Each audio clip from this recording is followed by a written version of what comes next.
তুমি দেন আপন দুই ভাই যদি ঝগড়া করো তে তোমার রে বুঝাই ভাল লাগে তোমার আব্বা আছেন তোমার আম্মা আছেন। তুমি যদি বড় ভাই ও তোমার ও কথা কইয়া বুঝ দিবা যে তুমি বড় ভাই বুঝার চেষ্টা করো, ছোট ভাই ভুল করে লিছে বুঝেন না, বড় হইলে বুঝবো। আর তুমি যদি ছোট ভাই হো তো তোমার ও কথা কইয়া বুঝাইবা হে তোমার বড় ভাই, তারা সম্মান দো। তুমি এখানে হাত তুলো বা দুইজনের গলাগলি করিয়া দিয়া কইবা আর ঝগড়া করিও না।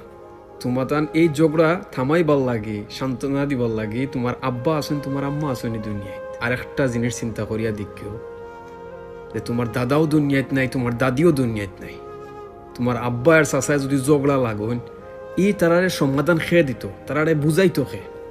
এই হিসাবে তো তারা এতিম নানি, তারার মাও নাই তারার বাপও নাই দুনিয়াত, তারা তো এতিম।